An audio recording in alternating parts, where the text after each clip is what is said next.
Hello, just wanted to make a video of this workshop that I've been working on.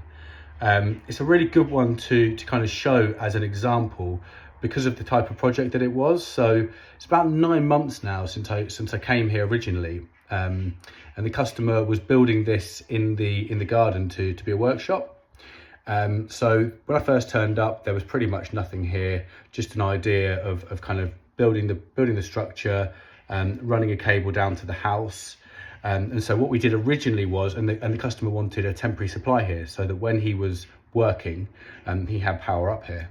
So we did it in 3 stages, was the way we decided to do this one. We had stage 1, which was running a supply from here, quite a long supply, about 35 meters from the workshop down to the main house, to the meter position, where I installed a separate consumer unit because the house electrics were quite dated.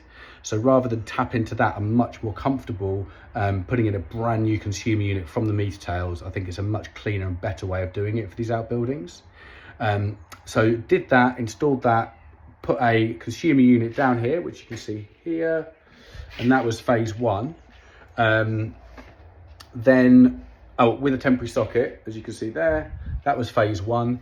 And then tested it all, sent over a certificate so he could crack on with everything else.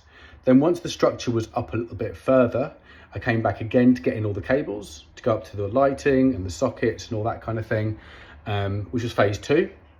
And then once everything was completed and finished, that was today, where I put up the 3 lights. You can see these sockets mounted up high here and up high here. They're nice and out the way, because you're going to be doing a lot of work on these benches.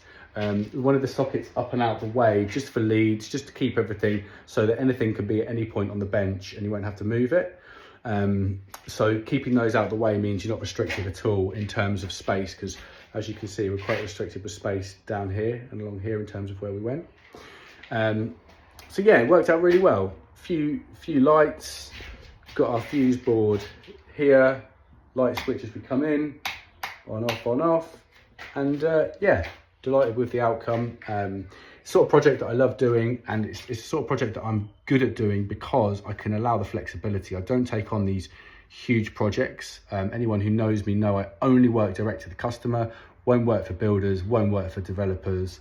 And what that means is I'm in control of my diary. So if somebody comes, for example, this one that was over 9 months, and wants to be flexible with dates, I can do that because I'm not booked up way ahead. I can kind of fit them in as and when, and pop out and have a look at little bits as we were going, which I also did.